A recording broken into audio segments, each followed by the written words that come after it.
But my question was, what would be pleasurable for you tonight? Yeah. And by him asking that question, I just thought, wow, I could sense that he wanted sex, but I couldn't go there. That was something that I had to put a little mini wall, like, okay, but what can I do? Welcome to the Get Your Marriage On podcast. I'm your host, Dan Purcell, a Christian marriage and intimacy expert and coach. I'm on a mission to help couples have the best sex and most emotionally intimate marriages possible. Our episodes cover topics you've always wondered about and are packed with practical advice designed to help you take your marriage to the next level. Hello, everyone. I hope you are thoroughly enjoying your Sextember. We're almost to the end. I hope you stay strong to the very end of the month and just continue enjoying being a little more intentional about your intimate relationships. Now, for this episode, I'm going to bring back one of my old episodes that you may not have heard and replay it for you today. And I'm doing this for a few reasons. One is we have many new listeners on this podcast. And number two, some of you may not have heard my origin story. And the third reason why this episode is really special to me is my wonderful wife, Emily, who is as introverted as they come, was willing to be a guest on this podcast with me. So you get to hear her voice and her side of the story as well. We were interviewed by a friend, Ariel Finlanson. She has a podcast called Ladies Talking Love. I do this podcast because I want to share what I'm learning with everyone. The reality is I'm not that different from many of you. I am on this journey and I'm just so excited that you can come along with me for the ride as I share the things that I'm learning alongside with you. All right, here we go. Dan and Emily are the founders of Get Your Marriage On. They've been friends since middle school and have been married for over 17 years. They are the parents of 6 children, and they create apps, put on events, host a podcast, and coach other couples, all designed to strengthen marriages intimately. Besides the arduous yet rewarding lifestyle of running a large-ish entrepreneur family, Emily is an accomplished pianist, and Dan is training for his 4th and maybe final marathon. I'm so excited to welcome Dan and Emily Purcell onto Ladies Talking Love today. Thanks so much for joining me.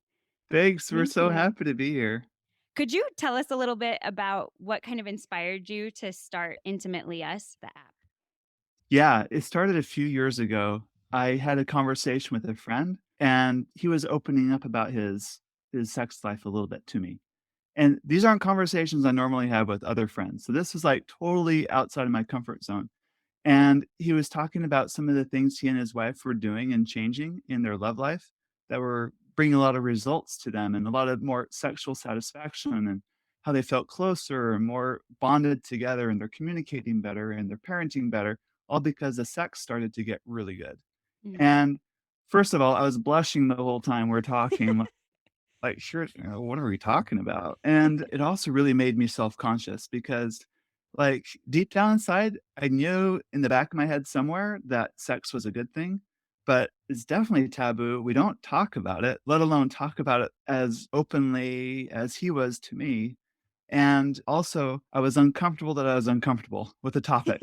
And the conversation mostly revolved around, in that particular situation, his wife wanted a little bit more out of their sex life. So she was approaching him saying, "Hey, I really want to improve things in the bedroom," and how she was a little uncomfortable bringing up that topic. And he kind of got defensive a little bit at first, but then, trying to Like, what work. do you mean? It's not good? Right, exactly. And anyway, it made me self-conscious. So I'm like, "Am I a good enough lover?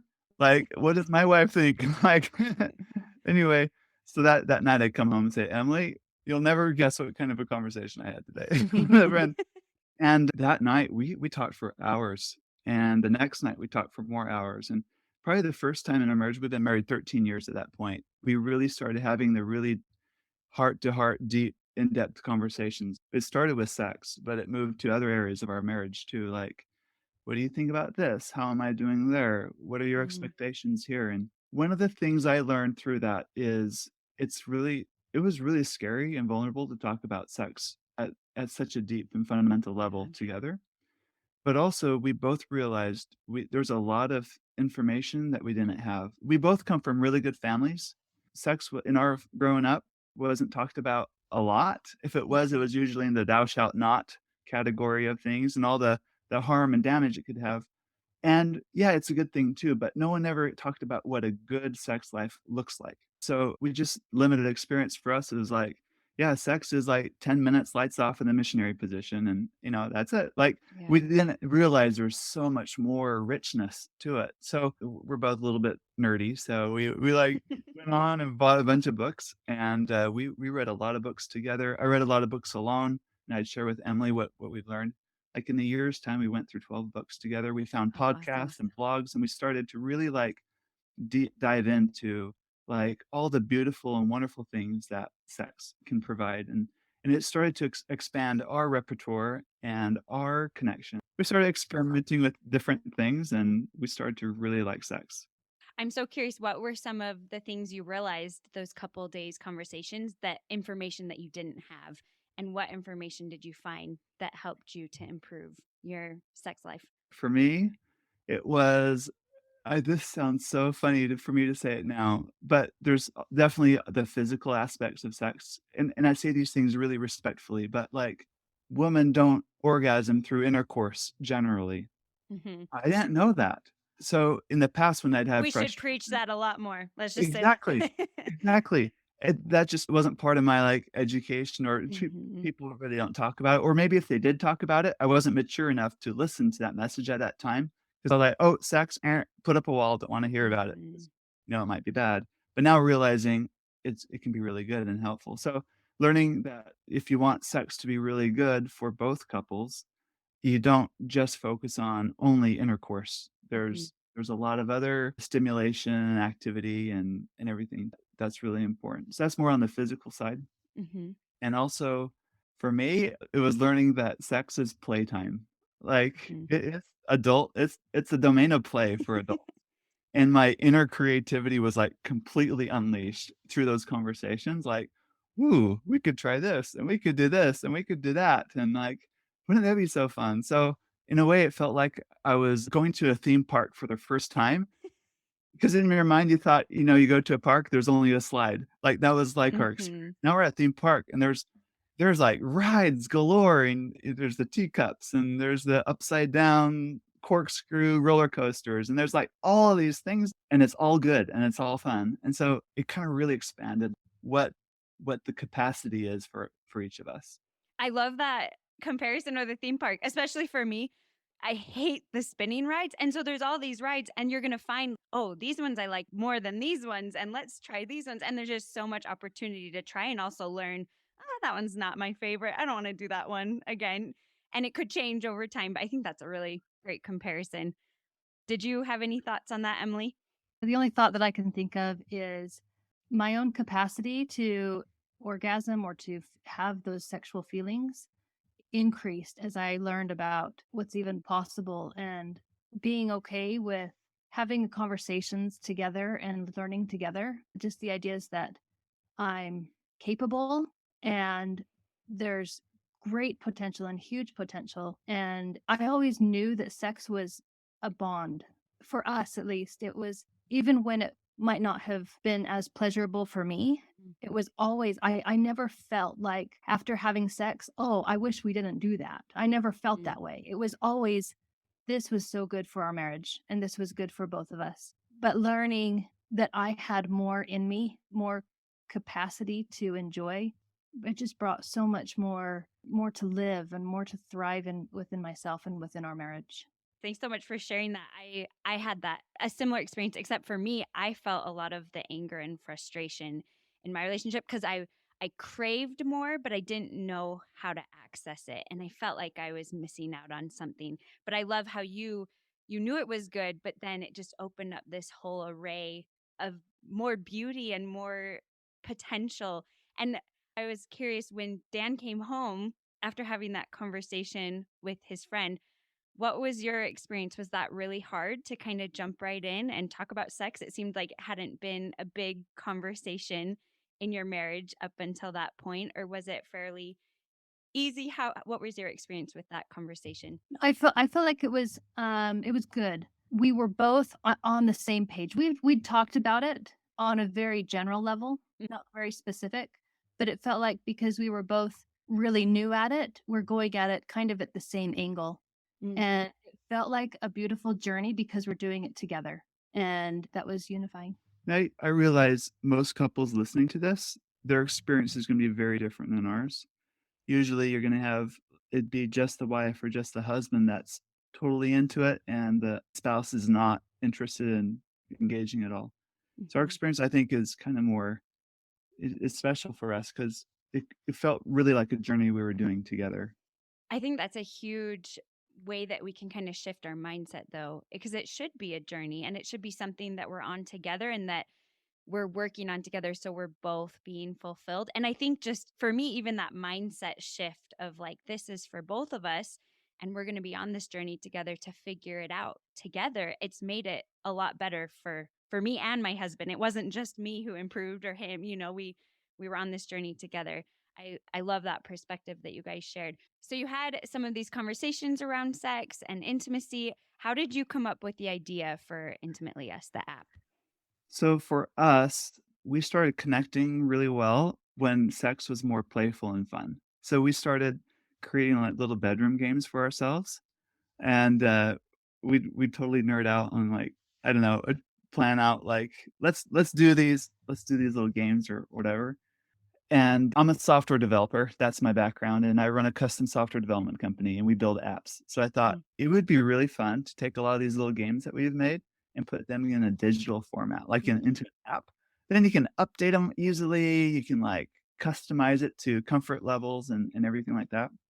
And we Mhm. looked on the App Store, and at the time, there's tons of apps for sex in the App Store, but they're all crass and raunchy. Mhm. Like, they're all it's as if they're all trying to muscle up to be the number 1 spot of the most extreme this or that, and it was, like, not in line with our values, Yeah. and it just felt dirty. I wouldn't wanna download or don't wanna be caught download with any of those. And I think the main element that was missing in all of them was the connection aspect, the intimacy aspect of sex, because it's really easy to just focus on the physical side, because that can be really touch and go, but to really enjoy a deeper depth of sexual connection, you've gotta have good emotional intimacy and connection first. So we couldn't find an app that kind of uh, yes, it was fun, it's a bedroom game, but there's also this very human aspect of connecting with your loved one. The other thing too is, to us, sex is always in the context of marriage, and that's the way we think of it. So Mhm. and most of the apps out there don't look at it that way, and so having things in the right context really helped us. Anyway, we saw an opportunity there, so we kinda put on our entrepreneur hat a little bit and, "Hey, let's make an app, put it out there, and see what happens," and then, holy cow, we've had tons and tons of downloads, over 100,000 downloads in a Wow. short amount of time. People really like the app, and it's really fitting a need because there's that Christian-friendly group in our country that doesn't want something crass and raunchy on their phone, but something also not lame. They want something really helpful too, so that's kinda how the app came to be. Oh, that's beautiful. And I love too, because I think a lot of those other apps, they're missing the whole purpose of sex, that it's not just about our bodies, it's about our whole life that we put together. And that's what makes it beautiful and fulfilling and joyful. So, as you kind of created this app, what have you defined as intimacy? What is intimacy? To me, intimacy is being known and knowing. And you've probably heard that definition before, but I think of it as like, imagine a graph, you have an X axis and a Y axis. One axis is like knowing, and that's like a willingness to really know your spouse for who they are fundamentally and at a really deep level. And the other axis is a willingness to be known. And that requires a lot of exposure. Like, when you're married for a first year or 2, you can probably hide a lot of your flaws, but when you get to year 7, for sure by year 7 or more, there's no more hiding. So and your own insecurities and idiosyncrasies and whatever, there's a lot there, but being able to be comfortable with it and, like, "This is who I am. This is what I care about. This is where my heart is," and being able to share that with someone, it takes a whole lot of courage, especially when they differ from you and they have a different opinion about certain things than you. And then, on contrast, when your spouse has very different views or feelings about something, and be able to, like, hold that with grace and understanding, and compassion. Then you're really high on the X and the Y axis. So that's like high intimacy to me. So Mm. it's knowing and being known at a deep level, but it takes a lot of courage to get there because you gotta be okay with things that are gonna not be in line with what you think all the time and still hold that space for like holding on to myself and holding on to the other. Yeah, and we can talk about this and it sounds so beautiful, but let's get into the like nitty-gritty. So what does this look like? Cuz the day-to-day this is hard to do and this can be really hard to let someone see you as you are with all your flaws and imperfections and beauty and vice versa, accept some of those flaws and imperfections of your spouse, but also love the beauty and love why you love them. What are some of the things the app helps and also you found in your marriage to increase intimacy and really to know and be known? So in the evenings, we have late night conversations. And when we just take that time to listen to each other and to let each other like open up and vocalize and or internalize kind of what's going on, we're giving room for each other to share, and we're giving room in our hearts to be able to receive each other and where we are. It's discovering like just what causes those negative triggers in us and finding ways that are going to lead us to a better, more healthier attitude. Jennifer Finlayson Fife does like a one up and one down. It's like an immature way that our tendency to just I'm better than or less than or whatever in how we act toward one another, but being able to get real in our conversation. And I guess for us, it works in the late nights. Why does that always happen? My husband and I ask that all the time. Why does it have to be the late night? We were together from like 7 to 10 and the conversation didn't start till 11. Come on. Right. That's funny. Just even preparing for this podcast was a huge act of intimacy for both of us because I come to Emily, Ariel wants to interview me and you for this podcast. And I'm really excited about this opportunity, but I know for Emily, this is really hard for her to do.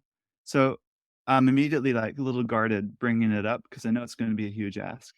But that's part of being intimate is being known, right? Mhm.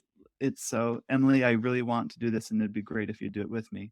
Then creating space for her to really respond. Now, she might say no to me, or she might say yes, but regardless what she chooses, for me to be able to hold that and what she likes or doesn't like.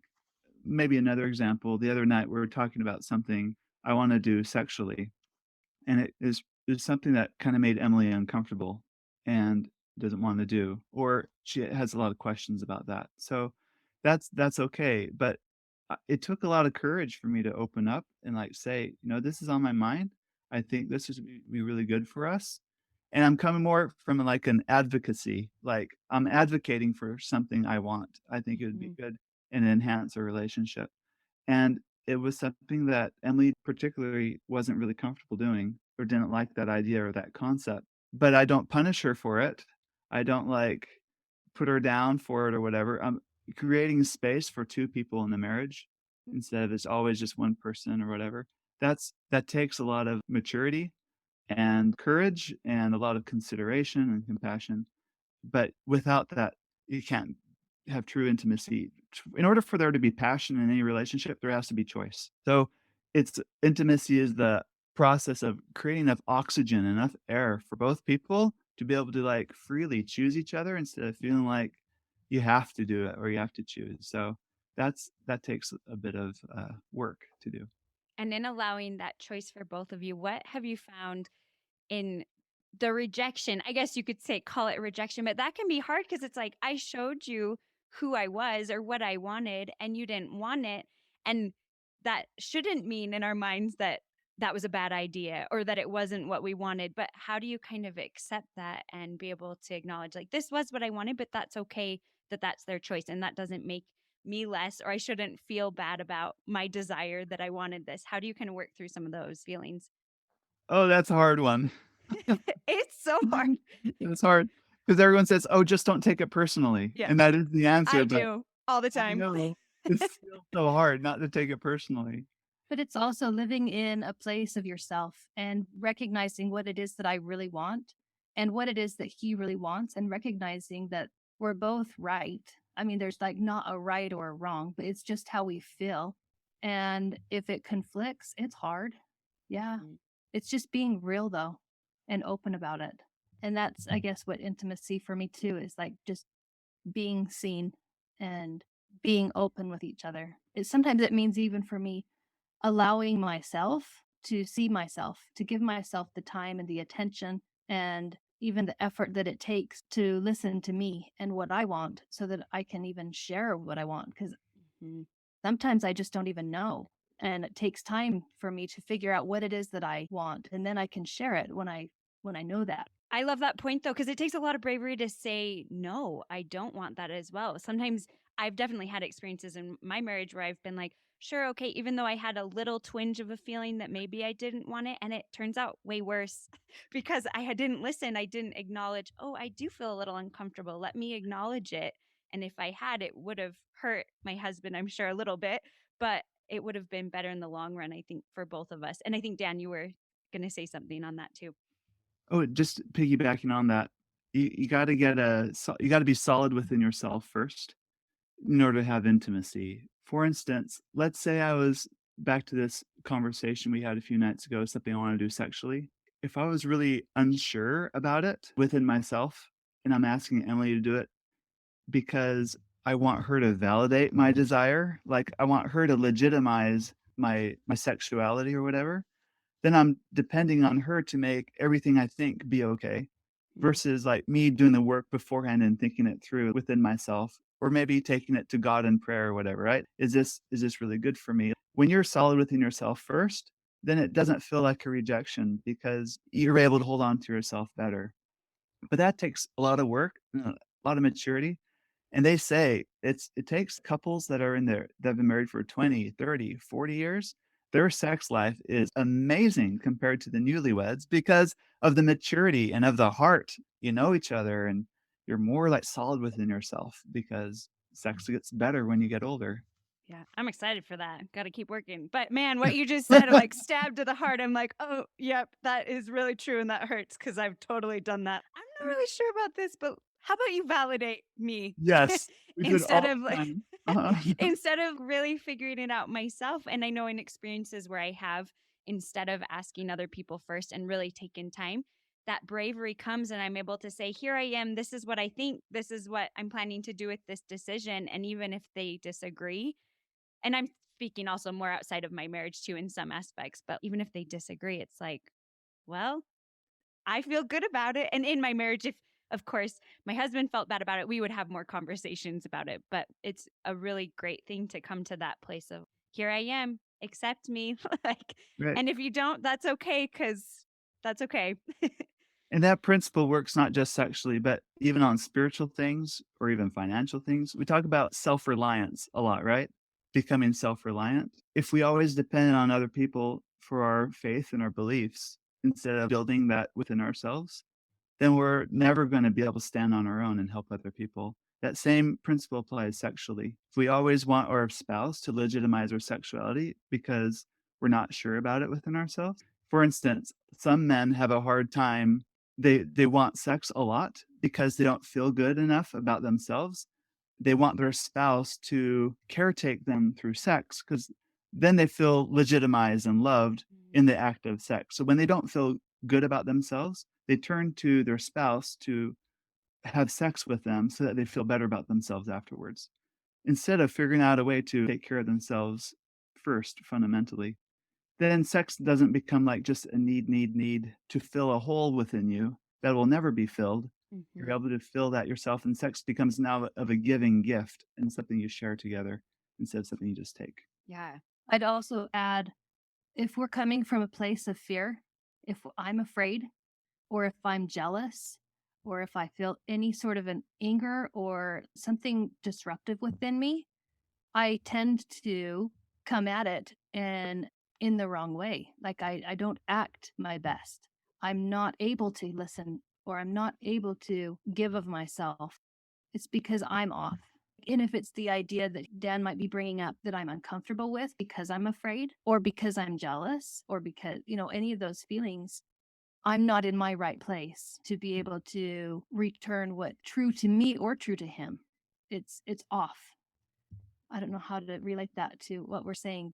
I'm really glad you brought that up actually, because I was thinking in myself, I think this story will kind of illustrate what you're thinking about. But what Dan was talking about with men wanting to be validated in their sex, I actually experienced but the opposite, because I went into marriage feeling like my husband is going to have this super high sex drive that I need to cater to, because that's what I had been culturalized to believe. And so I went in like wanting to feel validated that he wanted me by wanting sex more often. But it turned out I wasn't listening to him, and my acts were out of fear of rejection or fear of not being fulfilled. And I was trying to fill this gap in me, but it wasn't working because I wasn't really communicating with him and it wasn't what he needed. And it was just a really messy experience. And I think that when we come out of fear, or jealousy, or these other things, instead of knowing each other, being known, being seen, that it creates a lot of hurt in a relationship, and not a place that's safe to be built. Is that kind of where you were going with that? Yep. Yeah, thanks. It's a hard experience, and I think it can go both ways, a man or a woman. Like, we can have Right. those on opposite sides and it can look different, but it's real and it's so hard. We've talked a lot about becoming more intimately connected, and this of course isn't just in being sexual, but it's your whole life. It's your whole life together. How has working on your intimacy, becoming more intimately connected in this whole realm of your life, affected your sexual relationship? It's affected us amazingly. There are times when sex is absolutely so transcendent, absolute fireworks, and, you know, you feel weak in the knees afterwards, and for the next few days, you just feel this amazing, overwhelmingly loving feeling towards each other. Mhm. So the depths to which sex really can fulfill me and us, it's been like no other, and it just keeps getting better and better for us. One of the things I've learned is the act of sex is very vulnerable. I think it's the most vulnerable thing that we ever do as humans with another person, Mhm. and, Childbirth is up there too. yes, exactly. Totally. I kinda wonder, this is God's way of growing. It's like a people growing machine. Mhm. It's that sexual arena is so core to who we are, and it takes a great deal of, I know you can do it wrong and still have sex, but, like, if you wanna have that really deep transcendent experience, it takes a whole lot of intimacy. That's that courage and consideration that we've been talking about. And then, holy cow, it's great. Now, there's a ton of benefits to a great sex life that we've felt, like, we get along better, we sleep better, we're, like, goofier, we're flirting all the time, we're patting each other's bums as we walk by in the kitchen. We're also, like, more on the same page. We wanna tackle life together. I love that Emily is at my side, and for some reason, the sky is a little bluer and the grass grows greener. In business, I work better. Everything else in life just really clicks better when your sex life is really good. They really do go hand in hand. It's you can't just take away the sex part of your life and your life's not affected. It's all in one and that's part of you. And if whether you're working on it or you're not, it's still affecting you. It could be any part of your life that you are working on that also affects our sex life because we're working on, like Dan said, finances, or we are working on, raising kids or whatever. When we're on the same page and we can open up and be seen by each other and have our feelings and thoughts heard and our ideas heard, and we have better sex. And the same thing goes when we have better sex, the rest of our life goes that much better. It's it's definitely like not necessarily a teeter totter, but they affect each other like a teeter totter. No, And just keep getting up and up and up. Getting better. right. Yeah. Like both sides are going up, maybe like an elevator. I Like a don't know. virtuous cycle, maybe? Yeah, there you go. Mhm. That is so important to recognize, because I think sometimes we can be in a hard relationship with our sex life and we don't realize how much it's affecting our everyday life. But when they're both working in tandem, I love your guys' description of just it grows and gets better and better and better. And I'm performing better in my everyday life. We're more connected, and our sex life is getting better because of everyday life, and everyday life is getting better because of sex. I just think that is such a beautiful way to kind of come to a culmination of why we even have sex as a gift in our relationships. I just think it's such a beautiful part of our relationships. And I was curious with especially Dan being so open about your guys' sex life publicly on the app and your organization and things, because I think he does a little bit more of the talking usually. How has that affected your relationship? Is it hard for you, Emily? Is it hard for you, Dan? How does it affect you to be so open about your sex life with other people? First of all, we do have boundaries. We're not gonna talk about a play-by-play of, like, every encounter, right? But I think it's if no one's gonna talk in general terms about how to build a great sex life, then you're not going to learn how to do it. There's also the public side and there's also the private side. In reality, we're unlike no other couple. We still have our differences, and we argue, and we yell at our kids, and, like, we're still very, very human and very flawed and very imperfect people. And people go, "Oh, you work on a sex app all the time and you get to like talk to couples about sexuality, you do your podcast, you write blogs, you do all this stuff. You must be having really good sex." And I think in general, I'd honestly say for us, it's really good. But we still have, dry spells. We still have times when it's a big flop. Sex is a dud. It wasn't as great as it was gonna hoping to be. So I think I'd like for people to understand like reality is reality. Not every time you're going to engage is going to be fantastic, or you're going to not be in the mood sometimes, or you're going to be sick, or be up with kids at the night, or you're going to have to get up early. So you're not going to be in the mood to engage in anything, or you're going to have had that argument and you're not going to really feel like being on the same page. So let's just get real. And yeah, it's not always roses and fireworks at every single moment. Life is life. So you work with it. It's also interesting when Dan's doing this a lot. So he's learning a lot and teaching a lot and talking with people a lot about sex. And I'm home and I get to raise children day after day and hour after hour and read with them and help teach them and take them to their practices and Cook meals and that's my so at the end of the day when he's like, "And look at this, and I've got this other idea," and I'm going, "Whoa, wait, hold back. I need to get to my level of what I want."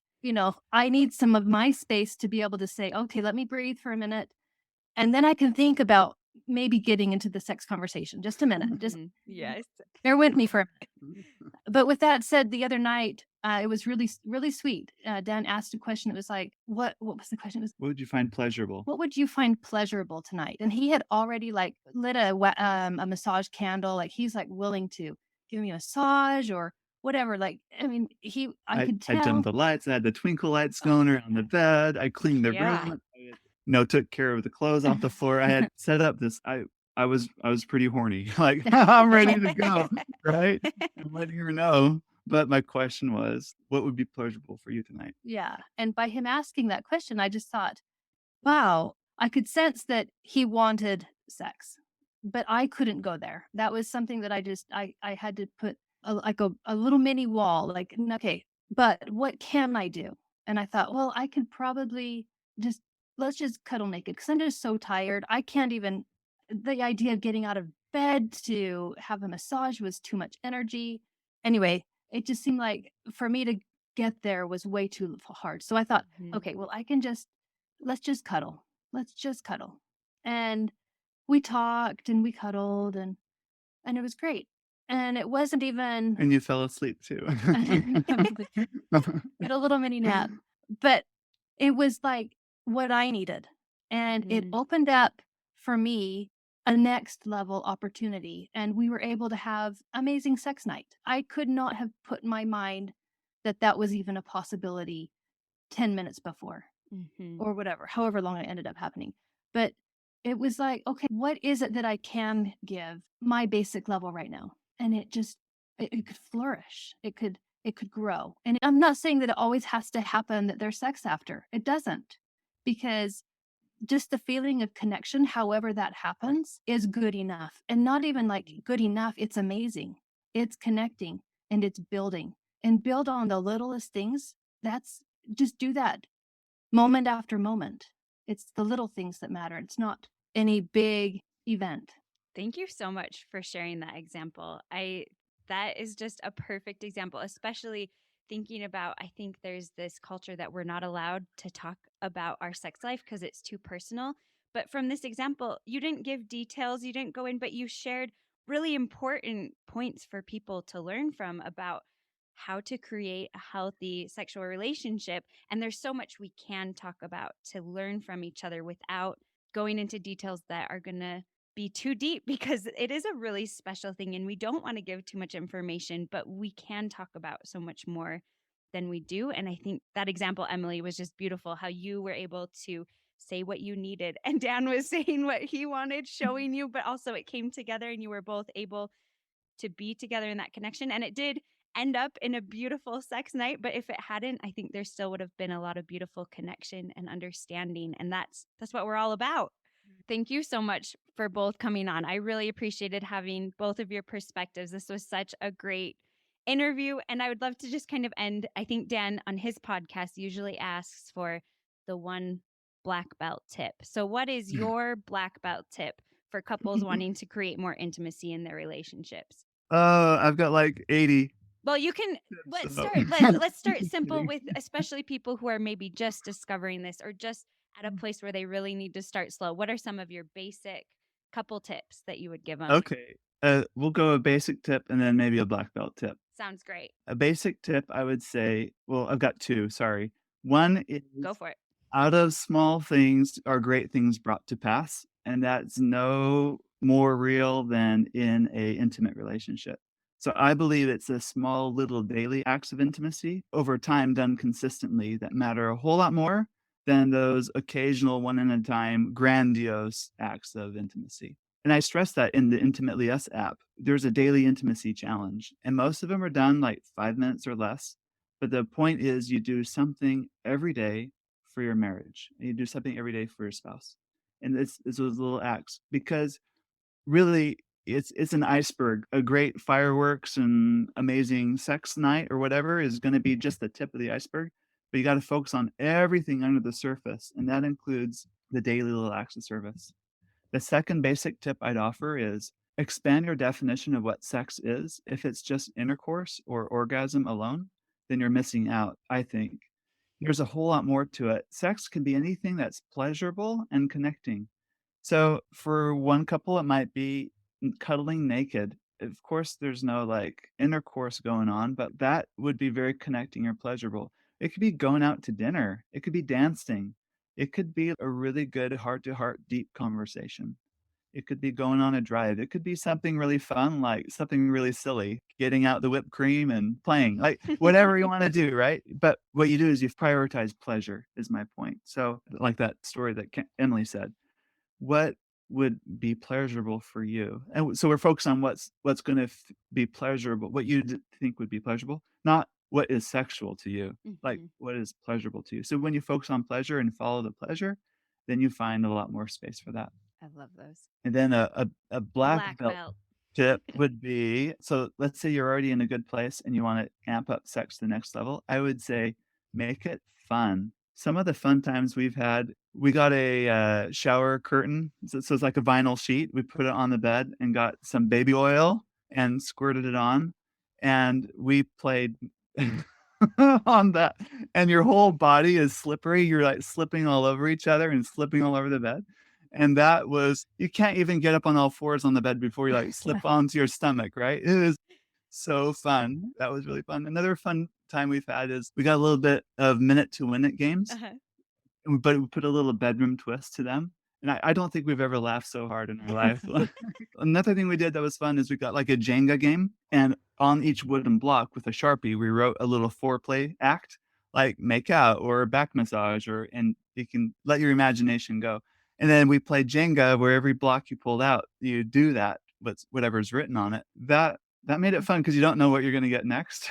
And and the app is full of all sorts of games too, and so that's black belt to me is when you can make sex fun and playful. It takes the pressure off of, "Am I doing the right move?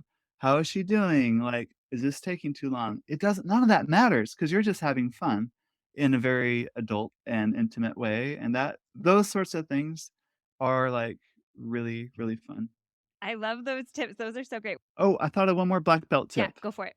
One other black belt tip I want to share is joining a group or some sort of joining a conversation. I'm on a Facebook group with about 30 other men, and it's like our guys group. We're in the similar stage of life, similar marriage type situation, and we can swap stories and ideas and thoughts.